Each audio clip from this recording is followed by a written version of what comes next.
Good evening বেডি বন্ধুরা, welcome back বাগেরহাটের বাঘিনী ব্লগস। তোমরা সকল কিরম আছো বেডি বন্ধুরা? আশা করি সকলে ভালো আছো। আমি তোমাকে দিদি ভালো আছি। আমি আজকে আবারই তোমাদের সঙ্গে নতুন আর একটা ব্লগ নিয়ে হাজির হয়ে গেছি। আশা করি ব্লগটা তোমাকে ভালো লাগবে। অনেক দিন ধরেই তোমরা ব্লগে যারা আমার ব্লগ দেখো তারা হয়তো জানতে পারিছো যে আমার ছোটো ছেলে অনিন্দ সিডনিতে ম্যাকোয়ারি ইউনিভার্সিটিতে চান্স হয়েছে। সেইখানে ভিসাও হয়ে গেছে। সেইখানে যাওয়ার জন্যে আমরা সবাই আর কি প্রস্তুত হয়ে নিছি। ব্যাগ ব্যাডিং সব গোছানো টোছানো হয়ে গেছে। 5:30 বাজি শনিবার দিন আমরা বেরোয় পড়তেছি। কারণ আজকে হচ্ছে আছে, মহাসমাবেশ আছে। রাস্তাঘাটে একটু ঝামেলা থাকবে, লোকজনের ঝামেলা, যানজট, তারপরে নানান রকমের নানান সমস্যা হতে পারে। ওই জন্য আমরা হলো 5:30 বেরোয় যাবো। বন্ধু বান্ধবরা, তারপরে পিসি ঠাকুমা সকলে হচ্ছে আর একবার একটু কথাবার্তা কয়ে নিতেছে ওর সাথে। আর কবে দেখা হবে? অনেক দিন পরে দেখা হবে। দেখা গেল 1 বছর পরেও আসতে পারে, আবার 2 বছর পরেও আসতে পারে। যে সময় আসুক না কেন, 2 বছর পরে আসুক, 1 বছর পরে আসুক, অনেক দিন আসলে। সেই জন্য আর কি সবাই একটু কথাবার্তা কয়ে তারপরে আবার যাচ্ছে। তা বেরোয় দেখতেছি যে তেমন একটা যানজট মেলা প্রচুর পাই নেই। কারণ আজকে শনিবার ছুটির দিন।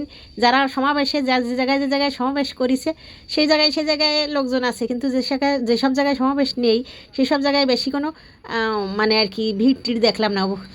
মহাখালী ফ্লাইওভার দিয়ে আমরা নামে চলে যাচ্ছি।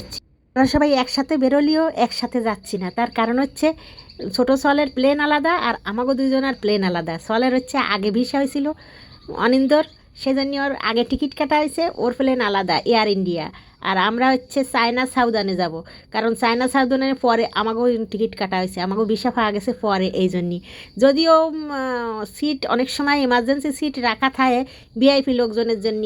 এমার্জেন্সি কোনো রুগী মানে কি, মানে আর কি খুব যাতে কেউ কোনোভাবে না গেলেই হবে না এরকম লোক থাকে তাগজনই। কিন্তু সেই টিকিটের দাম থাকে 4-5 ডবলও হয়ে যায় অনেক সময়, ডবলেরও ডবল, তারও ডবল, এরম দাম হয়ে যায়। সেই জন্যই ওই টিকিট আর আমাদের মতো মানুষের কিনা সম্ভব না। আমরা চলে আইছি একেবারে এয়ারপোর্টে, গেটে চলে আইছি। ব্যাগ ওয়েডিং সব নিয়ে ঢোকার প্রস্তুতি চলতেছে। আমরা সবাই ঢুকে যাচ্ছি একে একে। বাপে আগে গেছে, চলে পরে গেছে। আর আছে হলো আমাদের সাথে বিপ্রদাস, মানে আর কি বন্ধু, তার ছেলে সৌমিক। সেই সৌমিকও আমাদের সাথে একই ইউনিভার্সিটিতে, একই টিকিট এয়ার ইন্ডিয়া একসাথে কাটা হয়েছে। সৌমিকির আর হচ্ছে অনিন্দর দুইজনের একসাথে টিকিট কেটে একসাথেই যাচ্ছে সবাই। আর আমরা যাচ্ছি হচ্ছে আধা ঘন্টা পরে আমাকেও প্লেন ছাড়বে আর ওগো প্লেন ছাড়বে আধা ঘন্টা আগে। ওগো হচ্ছে 9:20 ছাড়বে আর আমাকে হচ্ছে আধা ঘন্টা না, আমাকে হলো 1-1.5 ঘন্টা পরে। আরও আমাকে ছাড়বে হচ্ছে 11টায়। ওগো যাত্রা বিরতি আছে দিল্লি, আর আমাগো যাত্রা বিরতি হচ্ছে চায়নায়। ওই যে গুংজু কি যেন একটা চায়নার এয়ারপোর্ট আছে, সেই চায়না এয়ারপোর্টে হচ্ছে আমাকে যাত্রা বিরতি। তাই এয়ারপোর্টের মধ্যে ঢুকে দেখতেছি, তোমাকে একটু দেখাতেছি এই মার্কেট চারিদিকের কেনাকাটা করা যায়। তাই যদি অনেক সময় কেউ মনে করো যে কোনো দিক যাচ্ছ, ভুলে টুলে গেছো, ইমার্জেন্সি কোনো কিছু দরকার, তা সবই এনে পাওয়া যায়, দেখা যায়। আর সব থেকে বেশি দেখা যাচ্ছে হচ্ছে মদের বোতলগুলো, হুইস্কির বোতলগুলো সাজানো, তাই একেবারে চকচক করতেছে সব এয়ারপোর্টেই তাই। তবে হচ্ছে আমাগো এয়ারপোর্টে বেশি না, অন্য এয়ারপোর্টে, বিদেশি এয়ারপোর্টে যেমন বেশি দেওয়া যায়, আমাগো এয়ারপোর্টে তার চেয়েও গো টাইম হয়ে গেছে। ছেলেরা 2 ছেলেতে, ওই যে সৌমিক আর আমার ছেলে অনিন্দ, ওরা চলে গেছে আগেই। ও বলা হয়েছে ওরা যে অপেক্ষা করবে সিডনিতে আমাকে জন্য। সিডনিতে আমরা একত্রিত হয়ে তারপরে হচ্ছে ওই জায়গাতে বেরোবো সিডনি এয়ারপোর্ট দিয়ে। আমাকে ওটা আধা ঘন্টা পরে, ওটা আধা ঘন্টা আগে আমরা উঠে গেছি। উঠে আমি তোমাকে দেখাতেছি চারিদিকের প্যাসেঞ্জারটার কবিন টুরু সবাই করতেছে, সবাই প্রস্তুতি নিতেছে প্লেন ছাড়ার। চায়না সাউদার্ন প্লেনটা তোমাকে পুরোটুকু আমি তো আমার ক্যামেরা দিয়ে দেখাতে পারতেছি না। বিশাল একটা বিরাট প্লেন, একদম মনে হয় আমার আন্দাজ 400 থেকে 500 প্যাসেঞ্জার মানে এতে ধরে, সেই রকমের বড় একটা প্লেন। কিন্তু প্লেন ছাড়া শুরু করে দিছে। এই প্লেনের মধ্যে নানান রকমের যাত্রী আছে। শুধু যে ইসি যাতিছে, সবাই সিডনি যাতিছে তা কিন্তু না। এই চায়না পর্যন্ত নানান জায়গাতে অনেকে যে জেনে যাবা না যাবা, অনেকে হচ্ছে চায়না পর্যন্তও যাবে, আবার অনেকে সে জায়গাতে প্লেন পাল্টাই অন্য দিক যাবে। মানে সব রকমের টিকিট কাটা লোক এই প্লেনের মধ্যে আছে। যে যেখানে যাবে আর কি, চায়না পর্যন্ত হচ্ছে প্লেনের প্যাসেঞ্জার। আমরা বসে পড়েছি, তিনিও বসে পড়েছেন, আমিও বসে পড়েছি। প্লেন ছাড়েও দিছে, আমরা হজরত শাহজালাল বিমানবন্দরেতে রানওয়েতে উঠে আমরা আকাশে উঠে গেছি।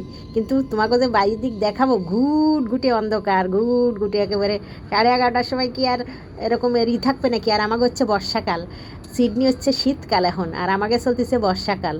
এর মধ্যে 1 ঘন্টা প্লেন চলার পরে, 1 ঘন্টা 1.5 ঘন্টা চলার পরে হচ্ছে চলে আসছে পানীয়। পানীয় মানে হচ্ছে এই জায়গায় সব রকম আছে, হার্ড ড্রিঙ্কস আছে, সফট ড্রিঙ্কস আছে, আর জল আছে, কফি আছে, গ্রিন টি আছে। যে যেটা নেবা, যে কোনো একটা নেবা, দুটো পাবা না, যে কোনো একটা কিছু পাবা। যে তুমি কী নেবা জিজ্ঞেস করতেছে, সব কুরুরা সবাইটা জিজ্ঞেস করে করে যে যেটা খাবে তারা সেটা দিয়ে যাচ্ছে। ওনার একটু মনের মধ্যে একটু হার্ড ড্রিঙ্কসের ভাব আছে, কারণ উনি পছন্দ করেন, কিন্তু আমি পাশে বসে রয়েছি, উনি আর হার্ড ড্রিঙ্কস আর নিচ্ছেন না। ওই জন্যই সবাই ওনারে বলতেছে যে আমি জুস নেব, সেও জুস নিচ্ছে। আমি কফিটা ভীষণ পছন্দ করি, এই বাইরের কফিটা, কিন্তু ঘ্রাণও সুন্দর লাগে আর টেস্টও ভালো লাগে, বিশেষ করে ওই কফি যেটা আর কি, দুধ কফি যেটা। কিন্তু এই জায়গায় আমি আর কফি নিচ্ছি না এখন, কারণ গ্যাস হয়ে গেছে, অনেক আগে উঠেছি, মানে আর কি বেরোইছি বাসার থেকে, সেই থেকে এই পর্যন্ত, আর এখন আর কফি নেবো না খালি পেটে, ওই জন্য জুসটা খাচ্ছি। কিন্তু এই জুসটা কিন্তু আমাকে যে অরেঞ্জ জুস, ওই আমাকে অরেঞ্জ জুসের মতন ওরকমের ঘন না, একটু পাতলা তার থেকে। আর হচ্ছে এর স্বাদ মিষ্টিও না, আবার টকও না, এরকম একটা স্বাদ। এতে 1 ফোঁটাও চিনি মিশানো না, চিনি ছাড়া জুস, একদম একদম চিনি ছাড়া। সবাই কেউ কেউ ঘুমাতেছে, কেউ কেউ হচ্ছে মোবাইল চালাতেছে, কারণ এই প্লেনের মধ্যে পিছনে যে একটা মনিটর থাকে, সবাই সিনেমা টিনেমা দেখে, নানান রকমের, কেউ যার যেটা ইচ্ছে, কেউ হাসির, কেউ কান্নার, কেউ আর কি শখ করে করে সময় কাটবে কী করে। 8 ঘন্টার জার্নি, যে যার যার যা ইচ্ছে সেটাই করে প্রথম 8 ঘন্টা আর কি। কিন্তু এখন আর এ জায়গায় তা দেখতেছি না, ওই দূরে 2 পাশে দুটো লাগানো দেখতেছি, আর এমনি প্রত্যেকের চেয়ারের পিছনে পিছনে নেই উঠে দেখতেছি। কিন্তু দাম কিন্তু টিকিটের কমনি নেই, আগে যা টিকিটের দাম ছিল তার থেকে অনেক বাড়িছে। চলে আইছে রাতের খাবার, রাতের খাবারে যারা বিফ খাবে তারা হচ্ছে ভাতের সাথে হচ্ছে বিফ, আর যারা নুডলস চিকেন খাবে সেই চিকেনের সাথে হচ্ছে নুডলস। তা আমাদের অপশন তো নুডলসই, আমাকে আর ভাত এমনি রাত্রি খাওয়া হয় না, আর তারপরে তো বিফ খাওয়া হবে না, ওই জন্য চিকেন নুডলস। এবার উনি খুলতেছে প্যাকেটে, দেখা যাচ্ছে যে কলা, তারপরে ওই রুটি, আর নুডলস তো এই নিচে যেটা গোল্ডেন কালারের মুটকা দেখতেছো, ফয়েল পেপার দিয়ে আটকানো, ওটা হচ্ছে নুডলস। তা আমি দেখি আমার প্যাকেটের মধ্যে কী কী আছে, এই যে দেখো কী আছে, রুটি, কলা, জেলি, একটা মিষ্টি আছে, 1 প্যাকেট বিস্কুট আছে, আর হচ্ছে ওই মানে চামচ, কাঁটা চামচ, এমনি চামচ এইসব আছে, আবার দাঁত খুঁচুনিও আছে, চিকুন একখান ছোটো দেখতেছি, এই যে নিচেই থোয়া, ওই মানে আর কি যাগো দাঁত টাত কোচা লাগে তাও আছে। কলাটা কিন্তু দেখতে টেকতে ভালো দেখাচ্ছে, কিরামতা কবে কেটা খাতি। আর এটা হচ্ছে তোমার ওই রুটি দিয়ে লাগায় খার সেই জেলি, এই চকলেটের মতো দেখতে দেখাচ্ছে ওই কোটোটায়। আর এতে আছে হচ্ছে লুডুস, আর ওই যে চিকেন আলাদা করে রান্না করে, আবার সবজি তো না, ওই বরবটি আর গাজর এই করে আলাদা উপরে উপরে দিয়ে দেয়। মানে আমরা যেরকমের নুডলস দিয়ে ডিম ভাজা করে দিয়ে বা মাংস ভাজা করে দিয়ে একপাশে নাড়ে উঠোই, ওরকম না, এটা হলো দাঁত খুঁচুনি। এই যে এই ভিতরে কাগজের ভিতরে যাগো দরকার লাগবে তাও দিয়ে দিছে। এই দেখো বরবটি আর গাজর, আর ওই যে মাংস উপরে দেয়া, তলে হচ্ছে নুডলস। এগুলো নুডলসগুলো হচ্ছে আমাকে নুডলসের মতন চিকন চিকন ছোটো ছোটো না, বড় বড় হয়। তা রাতের খাবার যা দিছে তাতে হচ্ছে যতই বেশি যত বেশিই খাক না কেন, তা এই যেটুক দিছে এটুক খালি পারে। আর ওই যেই আর যার সাথে বিস্কুট, রুটি, জেলি ওই সব দিছে, কলা টলা সব মিলে ভরপুর খাওয়া হয়ে যায়। এর থেকে খাওয়া আর বেশি দরকার লাগে না, যে যত বেশি খাক না কেন। এটা ভরা খাবারের মানে আর কি, পেট ভরার মতোই, সম্পূর্ণ খাবারের মতোই দিছে, খাওয়ার মতন। এর থেকে আর বেশি দরকার লাগে না। সবাই খাওয়া দাওয়া, তারপরে হচ্ছে মোবাইল দেখা, এইসব নিয়েই ব্যস্ত। কিন্তু আমি যতক্ষণ প্লেনে আছি ততক্ষণ খালি আমার মনের মধ্যে ঘুরতেছে হচ্ছে কয়দিন আগে যে এয়ার ইন্ডিয়া ক্র্যাশ করলো, তাই মনের মধ্যে ঘুরতেছে, যে কারণ বেশি দিন তো হয়ে পারি নেই, মৃত্যু যার যে সময় যেভাবেই হবে তারা সেই জায়গায় টেনে নিয়ে যাবে। তারপরেও মনের মধ্যে একটু খুঁত ভাব করতেছে, যে কোন সময় নামবানে আর কোন সময় হচ্ছে এই 8 ঘন্টা শেষ হবে না, মনের মধ্যে খালি তাই।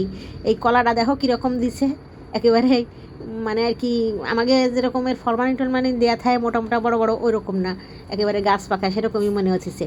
এই জায়গায় তোমার ওই জুস, তারপরে কোক, জল একই রকম দে, মানে পরিমাণে যে গ্লাসটা ভরে জল দেবে তা দে না, জলেরও জুসের চেয়ে দাম বেশি ছাড়া কম না। বাইরের দিক ঘুটঘুটে অন্ধকার, একেবারে ঘুটঘুটে।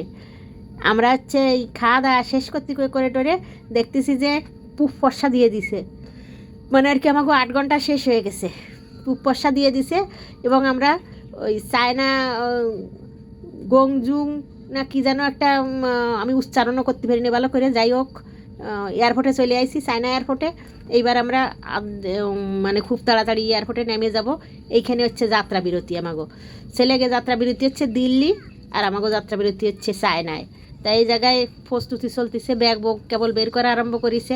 প্রথমে এরা ব্যাগ নিয়ে সেই ব্যাগগুলো আবার আমরা যে পুনরায় আর একটা 8-10 ঘন্টা আর কি, 8-10 ঘন্টা না, ওই মোট আর কি 21-22 ঘন্টার মতো লাগবে। তা 7-8 ঘন্টা গেল হচ্ছে এই চায়না পর্যন্ত, আর কয় ঘন্টা কাটবে হচ্ছে ওই সিডনি পর্যন্ত, সেই কয় ঘন্টা। তাই এখানতে আমরা চায়না দিয়ে নামে মানে প্লেনেতে নামে বাসে উঠতেছি, কারণ ওই চায়না এয়ারপোর্টটা এত বিশাল বড় এরিয়া নিয়ে। এ হচ্ছে আমরা আমাকে যে কাউন্টার, মানে যে জায়গাতে আমরা পুনরায় প্লেনে উঠবো, যে জায়গাতে আমরা অপেক্ষা করব, সেই পর্যন্ত জাতি বহু দূর, অনেক দূর। ওই জন্য বাসে করে সেই পর্যন্ত নিয়ে যাচ্ছে। বাসে করে অবশ্যই আমাকে এয়ারপোর্টের তো নেই, কিন্তু আমাকে এয়ারপোর্টের তো নিলেও আমাকে এয়ারপোর্ট, ঢাকার এয়ারপোর্ট শাহজালাল বিমানবন্দরের থেকে বিশাল বড়, অনেক বেশি বড়, অনেক এরিয়া জুড়ে এই চায়না এয়ারপোর্টটা দেখতেছি, অনেক বিশাল বড়। মানে আর কি চারিপাশ দিয়ে এ মাথাতে ও মাথা চোখের পলকের মধ্যে আর কি আসে না, এত দূর। আর দূরই এখন তো আর ভালো করে সকালে রোদ্দুর উঠে পারি নেই, কেমন টিমে টিমে টিমে টিমে মানে আর কি বেরোইছে আলো, তাতে আর দূরই তোমাকে এই আমার মোবাইলে আসতেছে না। দূরই পাহাড় দিয়ে চারিপাশ দিয়ে ঘেরা, পাহাড়ে ঘেরা হচ্ছে এই চায়নার এই এয়ারপোর্টটা। প্রত্যেকটা এয়ারপোর্টের থেকে ইমিগ্রেশন পার হয়ে ফিরে প্লেনে, মানে পরের বার প্লেনে ওঠার সময় পা থেকে মাথা পর্যন্ত চেকিং তো হবেই হবে। তাছাড়া ব্যাগ চেকিং, তারপরে হচ্ছে বেল্ট, বোর্ড, হ্যান্ডব্যাগের মধ্যে হ্যান্ডব্যাগ, তারপরে যা যা কিছু আছে, প্রথম গেটে একবার চেক, তারপরে দ্বিতীয়বার ইমিগ্রেশনে যাইয়ে, তারপরে ওই পাশে যাইয়ে আর একবার চেক, একেবারে লাস্ট যে সময় গেটের থেকে বেরোইয়ে আর একটা প্লেনে উঠবো সেখানে আর একবার চেক। প্রত্যেকটা এয়ারপোর্টে 3-4 বার করে চেক হয়। এতবার চেক হয়, এতবার সব সতর্ক করে সব কিছু লোকজন যে বের করা হয়, তারপরেও তো শোনা যায় যে সোনার বার নিয়ে যায়, তারপরে হচ্ছে নিয়ে ওই মানে আর কি ড্রাগের জিনিসপত্র নিয়ে যায়। কিভাবে নিয়ে যায় ভগবান জানে, এরা কিভাবে ধরা পড়ে না, কিভাবে সম্ভব হয় এতবার চেক করার পর, এতবার দেখার পর, স্ক্যান করার পরে কি করে এইসব ব্যবসাপাতি, কী করে এসব মানে আর কি অবৈধ কাজ করে, আমার মাথায় আসে না। চায়নার চারিদিকটা দেখো, তোমাকে একটু দেখানোর চেষ্টা করতেছি আমি, জাতি জাতি চারিপাশটা কেমন দেখা যাচ্ছে দেখো। ওই দূরি ওই যে পাহাড় দেখা যাচ্ছে একটু একটু করে, তোমরা খেয়াল করে দেখো, বাসে জাতি জাতি দেখা যাচ্ছে। তোমাকে একটু দেখানোর চেষ্টা করতেছি আমি ভালো করে, সকাল হয়নি জন্যই ভালোভাবে দেখা যাচ্ছে না, কারণ আমার তো আর অত বেশি দামি মোবাইল না, আমার মোবাইলের রেজুলেশন, তারপরে হচ্ছে ক্যামেরা অত হাইফাই না, ওই জন্য যে দূরিতটা কাছে এনে ভালো করে দেখাবে সেটা হয় না। তা আবহাওয়া মনে হচ্ছে আমাকে মতো, এই জায়গায় এসে আবহাওয়ার কোনো পরিবর্তন মনে হচ্ছে না। আমাকে ওই জায়গায় যেমন গরমকাল চলতেছে এখন, আর হচ্ছে ওই বর্ষাকাল আর কি, গরমকাল না, গরম পড়ে আর কি, বর্ষাকালে গরম লাগতেছে তাই আর কি। আমাকে আসলে কাল যে ষড় ঋতুর দেশ হলেও দুটো জিনিস অনুভব করা যায়, এক হচ্ছে গরম অনুভব করা যায়, আর শীত অনুভব করা যায়। এই দুটো জিনিসই সারাকাল অনুভব করা যায়, আর কোনো কিছু অনুভব করা যায় না। তা এখনই বর্ষাকাল চলতেছে আমাকে। তা আমরা হলো চায়নায় চলে এসে ইমিগ্রেশনের জন্য চলে যাচ্ছি উপরের দিক। ওই জায়গাতে বেরোইয়ে যে জায়গায় হচ্ছে আমাকে ওই দেরি করতে হবে আর কি, অপেক্ষা করতে হবে, এই জায়গায় 2 ঘন্টার মতন অপেক্ষা করতে হবে। সেই জায়গায় আমরা যাই বসে থাকবো আর কি। তারপরে 2 ঘন্টা পরে ওই এই জায়গার থেকে সিডনি পর্যন্ত যে প্লেন আমাকে দেবে, সেই প্লেনে, এই চায়না প্লেনই আর কি, আর একটা প্লেনে পাল্টাই যেতে হবে। তা তোমরা হচ্ছে আজকের ব্লগে এই চায়না পর্যন্ত এই পর্যন্তই দেখো। পরের ব্লগে আর যে কয় ঘন্টা আর কি 21 ঘন্টার আর যে কয় ঘন্টা বাকি আছে সেই কয় ঘন্টা পরের পর্বে দেখাবো। আজকের ব্লগে এই পর্যন্ত। তোমরা সকলে ভালো থাকো, সুস্থ থাকো, সকল ভালো রাখো। আর যদি ব্লগটা ভালো লাগে তাহলে লাইক, শেয়ার, কমেন্ট, সাবস্ক্রাইব করে দিও। আবার তোমাদের সাথে দেখা হবে আমার পরবর্তী ব্লগে। সেই পর্যন্ত সকলে ভালো থাকো, পরের ব্লগটা অবশ্যই দেখো তোমরা।